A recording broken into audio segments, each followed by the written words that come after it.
So hello everyone, welcome back to the channel. आप सभी का स्वागत है हमारी इस ऑनलाइन चीता बैच की बिजनेस स्टडीज की क्लास के अंदर। बच्चों, हम लोग कर रहे हैं chapter number 1, nature and significance of management, जिसके अंदर ऑलरेडी हमने लास्ट क्लास में बहुत ही इंटरेस्टिंग केस स्टडीज के क्वेश्चन सॉल्व किए। उससे पहले एमसीक्यूज और केस बेस्ड क्वेश्चन सॉल्व किए। तो अगर अब तक आप लोगों ने वो क्वेश्चंस नहीं देखे हैं तो जाइए बिजनेस स्टडीज की प्लेलिस्ट पर और उन वीडियोस को फटाफट से देख कर आइए। तो आज हम लोग करने वाले हैं असर्शन और रीजंस के कुछ क्वेश्चंस, और साथ ही साथ प्रीवियसली इस चैप्टर से किस तरीके के क्वेश्चंस पूछे जा चुके हैं आज हम वो भी डिस्कस करने वाले हैं।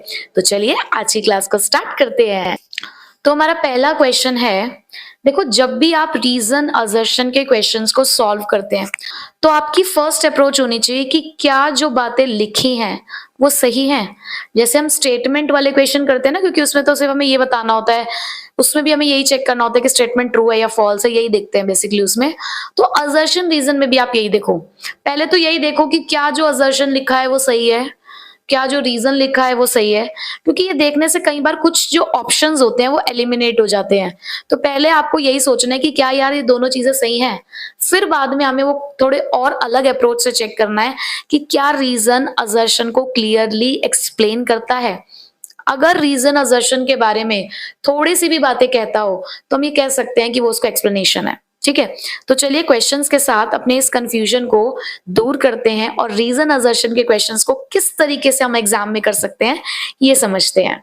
तो हमारा पहला क्वेश्चन है, efficiency aims at performing the task with least wastage of time and effort। अब मैं आपका ध्यान सबसे पहले एफिशिएंसी और इफेक्टिवनेस की तरफ लेकर जाना चाहूंगी। जब हम इफेक्टिवनेस की बात करते हैं तो हम कहते हैं completing the task on time, काम करना है सही समय पर काम खत्म कर देना है, ऑन टाइम, यहाँ टाइम पे फोकस होता है। जब हम एफिशिएंसी की बात करते हैं तो हम कहते हैं completing the task with minimum cost, come cost में ज्यादा आउटपुट दे देना, ये हमारा एफिशिएंसी है। यानी कि इफेक्टिवनेस में टाइम पे फोकस है, एफिशिएंसी में कॉस्ट पे फोकस है। अब यहां अगर मैं देखूं तो ये एफिशिएंसी में टाइम की बात कर रहे हैं, तो क्या ये सही कह रहे हैं? पहली लाइन में ही अगर मैं देखूं, मैंने पूरा क्वेश्चन रीड भी नहीं किया है, तो मुझे असर्शन ही फॉल्स मिल गई है। अब असर्शन अगर मुझे फॉल्स मिल गई तो यहाँ पर 4 ऑप्शन होते हैं। बोथ आर ट्रू, मतलब असर्शन और रीजन दोनों ट्रू है, and R is the correct explanation of A. दूसरा ऑप्शन है both are true but R is not the correct explanation. तीसरा ऑप्शन है A is true but R is false. Fourth option है A is false but R is true. तो भाई D option में मुझे false वाला मिल गया है पार्ट, कि असर्शन फॉल्स है, बट उसके साथ है कि रीजन ट्रू है। देखो रीजन ट्रू ही होगा, देखो पढ़ लेते हैं एक बार। Efficiency is about doing the job in cost effective manner. Efficiency कहता है कि कम से कम कॉस्ट में आपको काम पूरा करना है, जिसका मतलब क्या है, getting maximum output with minimum input. देखा, रीजन बिल्कुल ट्रू है, तो करेक्ट ऑप्शन क्या है, डी। मुझे बहुत ज्यादा दिमाग लगाना ही नहीं पड़ा, जब मैंने ये देख लिया ना कि असर्शन फॉल्स है, तो आप रीजन पढ़ो या ना पढ़ो, मैं अपना आंसर मिल चुका था। ठीक है, तो चलो बढ़ते हैं नेक्स्ट क्वेश्चन की तरफ। Management is an exact science. अब बच्चे क्या करते हैं, बड़ा जल्दी जल्दी रीड कर देते हैं। Management is an exact science, हाँ हमने पढ़ा है मैनेजमेंट एग्जैक्ट साइंस, हमने पढ़ा है management is an in exact science, in exact, और यहां क्या लिखा है, एग्जैक्ट। फिर से मुझे असर्शन फॉल्स मिल गया है, फिर भी रीजन पढ़ लेते हैं। Management deals with complex human behaviour which can't determine with accuracy. बिल्कुल सही बात है कि मैनेजमेंट हम ह्यूमन बिहेवियर के साथ डील करते हैं, जिसको हम एक्यूरेसी के साथ प्रेडिक्ट नहीं कर सकते। तो असर्शन फॉल्स है लेकिन रीजन ट्रू है, तो यहां भी मेरा करेक्ट आंसर है डी। अब आते हैं नेक्स्ट क्वेश्चन की तरफ।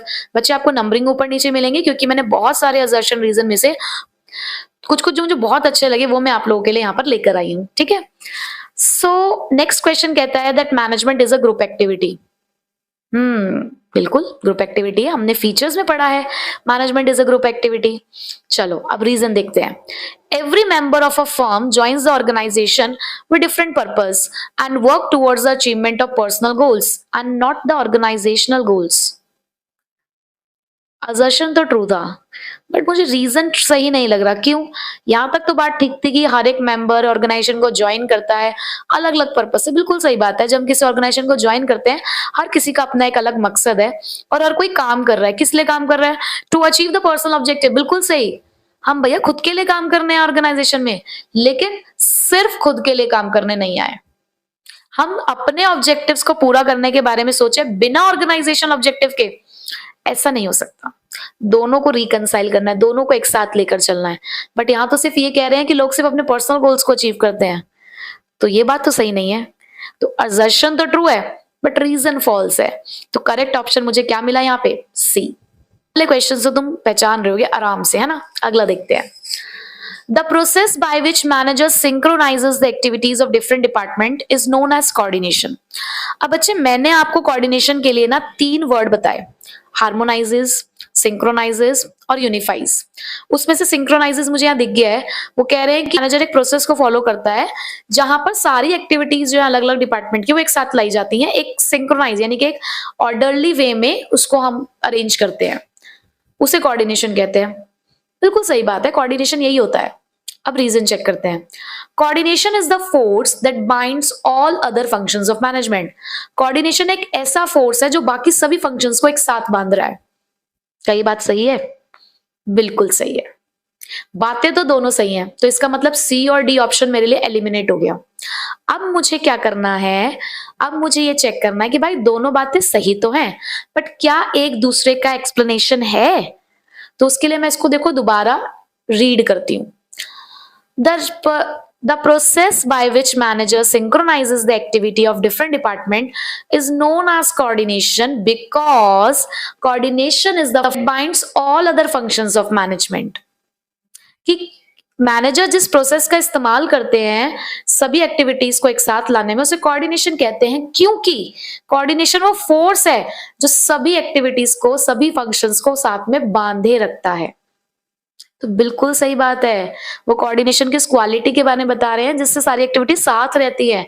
तो yes, both A and R are true and R is the correct explanation of A. ठीक है, अब समझ आया ना कैसे करना है? Next question. Through management the personal objective can be achieved. Management के अंदर एक पॉइंट हमने पढ़ा है कि मैनेजमेंट के ऑब्जेक्टिव्स में से एक ऑब्जेक्टिव पर्सनल ऑब्जेक्टिव भी है। ठीक है। Reason, management helps provide good quality products, create employment opportunities and adept new technologies.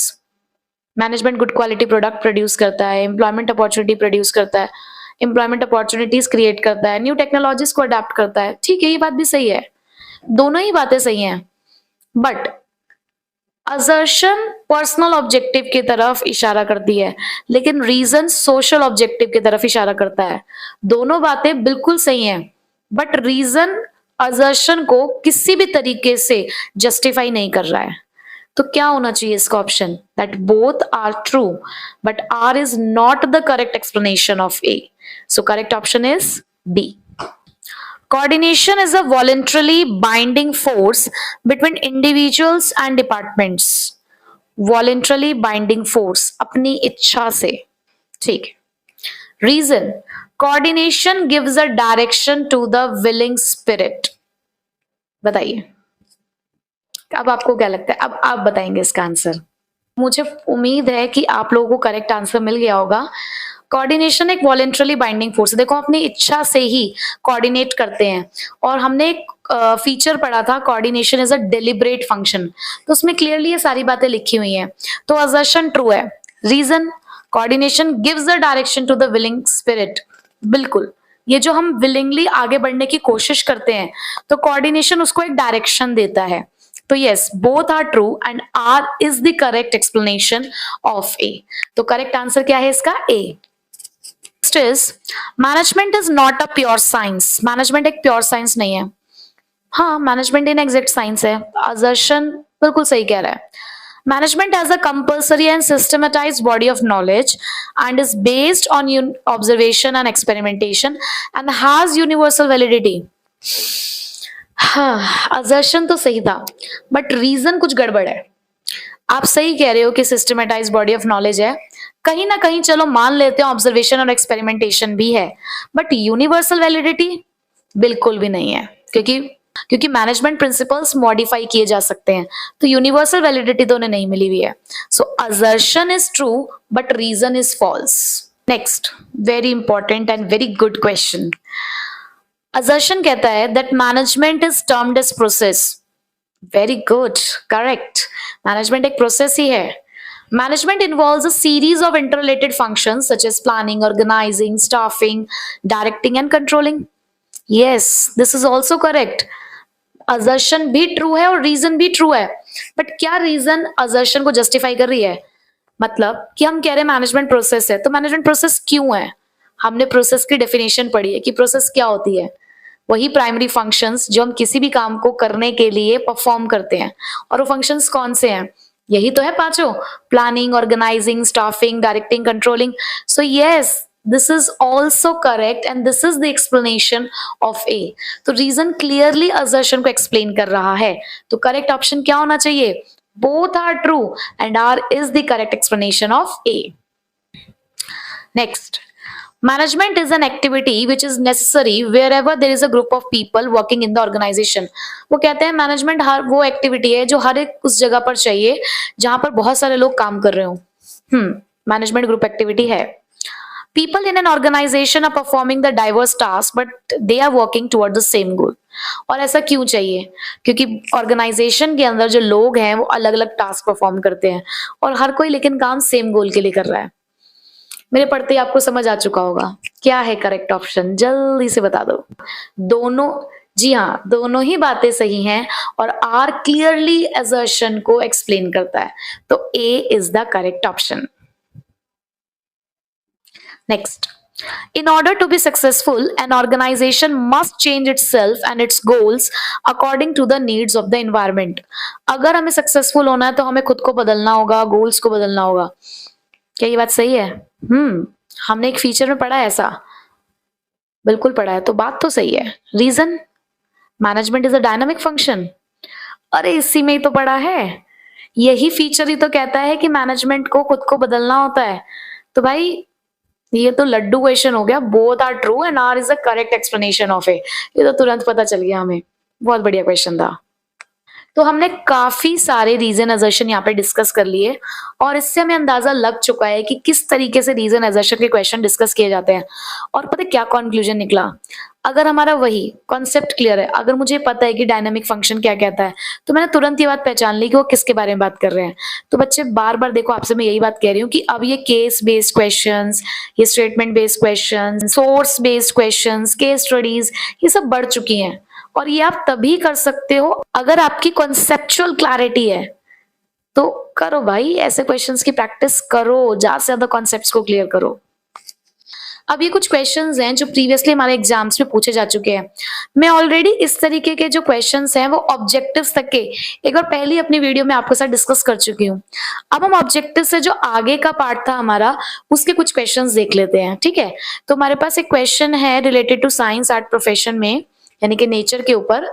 Management has its own vocabulary of terms and concept. Managers need to communicate with one another with the help of common vocabulary for the better understanding of the work situation. यानी कि management के अंदर अपनी कुछ vocabulary है, अपने कुछ terms हैं, अपने कुछ concepts हैं, और हर एक मैनेजर को communicate करते टाइम इन सब vocabularies को इस्तेमाल करना पड़ता है। ऐसा मैनेजमेंट एज अ साइंस की कौन सी कैरेक्टरिस्टिक्स में कहा गया है? Principle based on experimentation, systematized body of knowledge, universal validity और personalized application। देखो, एक्सपेरिमेंट्स में तो हम इन सब चीजों की बात करेंगे नहीं। Body of knowledge, systematised body of knowledge, बिल्कुल इसी बारे में कहता है कि यहाँ पर कुछ वोकैबुलरी है, कुछ टर्म्स है, कुछ कॉन्सेप्ट्स है। तो मैं सी और डी क्या ही पढ़ूं जब मुझे पता चल चुका है कि बी एक करेक्ट आंसर है, ठीक है? Next, Which of the feature of science is fully satisfied by management? देखो, साइंस के तीन ही फीचर्स होते हैं: systematised body of knowledge, principles based on experimentation and observation, तीसरा यूनिवर्सल वैलिडिटी। जहां पर यूनिवर्सल वैलिडिटी तो बिल्कुल भी नहीं होता। एक्सपेरिमेंटेशन और ऑब्जर्वेशन होता है, लेकिन पूरी तरीके से हम नहीं कह सकते क्योंकि आउटकम्स अलग अलग होते हैं। तो बचा एक, सिस्टमेटाइज्ड बॉडी ऑफ नॉलेज, तो वही करेक्ट आंसर है। Based on practice and creativity, ये तो आर्ट का फीचर है, तो तुम्हें देखना ही नहीं था। तो करेक्ट ऑप्शन हो गया ए। नेक्स्ट मुझे जो क्वेश्चन दिख रहा है वो एक केस स्टडी दिख रहा है, तो पहले मैं देख लेती हूँ। तो केस स्टडी है नेचर ऑफ मैनेजमेंट के बारे में ही, ठीक है।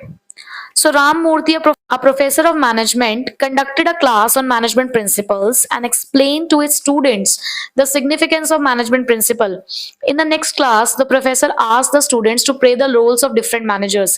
He gave them various situations and asked them to think like manager and provide the solution to the problems in these situations.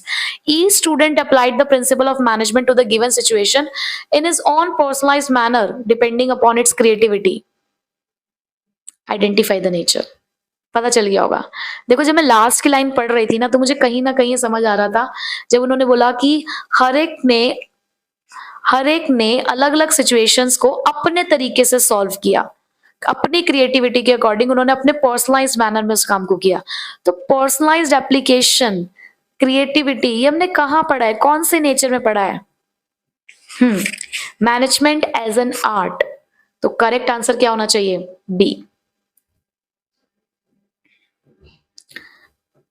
अब थोड़ा सा और आगे बढ़ते हैं। देखो ये डायरेक्ट क्वेश्चंस पूछे गए हमसे प्रोफेशन के, मैनेजमेंट के, ठीक है। अमन अहमद अली वाला क्वेश्चन ऑलरेडी हमने केस स्टडी में डिस्कस कर चुके हैं।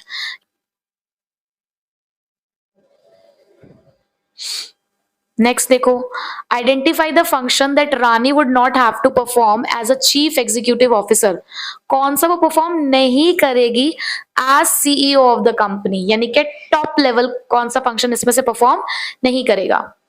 Integrating the diverse effort and coordinating the activities of different departments to achieve the overall objectives. अलग अलग एलिमेंट्स को इंटीग्रेट करना, ensuring the wastage is minimized and safety standards are maintained, analyzing the business environment and its implication for survival, formulating the overall organizational goals. भाई देखो गोल top level बनाता है, environment को analyse भी टॉप लेवल करता है और इंटीग्रेट भी टॉप लेवल ही करता है अलग अलग एलिमेंट्स को। तो भाई वेस्टेज का ध्यान, सेफ्टी स्टैंडर्ड्स का ध्यान टॉप लेवल नहीं देता, सीईओ नहीं जाके देखेगा ये सब चीजें, ये तो ऑपरेशनल लेवल का काम है। तो इसका मतलब B is the correct answer. अगला क्वेश्चन देखते हैं। It act as a binding force between the departments and ensures that all actions are aimed at achieving the goals of the organisation. एक बाइंडिंग फोर्स है अलग अलग departments के बीच में और ये इस बात पे ध्यान रखता है कि सभी लोग ऑर्गेनाइजेशन गोल्स को अचीव कर रहे हो। ऐसा किस कैरेक्टरिस्टिक्स में लिखा है? Pervasive function, responsibility of all manager, continuous process और इंश्योर्स यूनिटी ऑफ एक्शन। जी हाँ, coordination ensures unity of action. Coordination integrates the efforts of different department at different levels. Coordination different department में भी है, different levels में भी है। ऐसा कौन सी characteristics में कहा गया? Unity of action, all pervasive, deliberate function, responsibility of all managers. क्योंकि यहाँ पे हर डिपार्टमेंट, हर लेवल की बात हो रही है, तो कोऑर्डिनेशन इज ऑल परवेसिव। अब देखो कोऑर्डिनेशन के अलग अलग तरीके के क्वेश्चंस डायरेक्ट भी दे रखे हैं कि कोऑर्डिनेशन बहुत इंपॉर्टेंट टॉपिक है ना। तो देखो ये हमारे कुछ क्वेश्चंस थे जो पूछे जा चुके हैं, बस वही घुमा फिरा के वही सारे क्वेश्चंस हैं आपके पास, ठीक है। हमने जो केस स्टडी कल डिस्कस करी ना, वो बहुत इंपॉर्टेंट केस स्टडीज थी जिसमें हमने ऑलमोस्ट हर तरीके के ही जो हमारे क्वेश्चंस थे उसको कवर अप किया। तो आज हमने अपने चैप्टर नंबर 1 का हर एक एस्पेक्ट कवर कर लिया है। हमने एमसीक्यूज भी देखे, हमने केस बेस्ड क्वेश्चंस भी देखे, हमने केस स्टडीज भी देखी, रीजन असर्शन भी देखे, कुछ और एक्स्ट्रा क्वेश्चंस भी हमने यहाँ देख लिए हैं। तो अब चैप्टर नंबर 1 हमारा प्रिपेयर है। अब बच्चे, हमने पढ़ तो सब कुछ लिया है, तो टेस्ट भी तो बनता है ना, तो तैयार रहिए। नेक्स्ट वीक आप लोगों का होने वाला है एक टेस्ट, वो टेस्ट के लिए आप बिल्कुल तैयार रहिएगा और मैं यहाँ पर चेक करूंगी कि आप कितना उस टेस्ट को अच्छे से कर पाए हैं, ठीक है। तो बच्चे अब हमने चैप्टर नंबर 1 तो कर लिया है, सिर्फ पढ़ने से काम नहीं चलेगा, आपको उसको पूरा प्रिपेयर भी करना है। तो बहुत जल्द ही इस चैप्टर नंबर 1 का टेस्ट भी होगा, तो अब अपनी तैयारी पूरी रखिए। फिर आपके टेस्ट कब होने वाला है, कैसे होने वाला है, ये मैं आप लोगों को बहुत जल्द बताऊंगी, ठीक है। तो मिलते हैं नेक्स्ट क्लास में एक नई चीज के साथ। बिल्कुल, तो चैनल के साथ बने रहिएगा। नए हैं तो सब्सक्राइब कर दो और ज्यादा से ज्यादा बच्चों के साथ इसको शेयर करो और वीडियो को लाइक करो। नेक्स्ट क्लास में, till then take care, bye bye.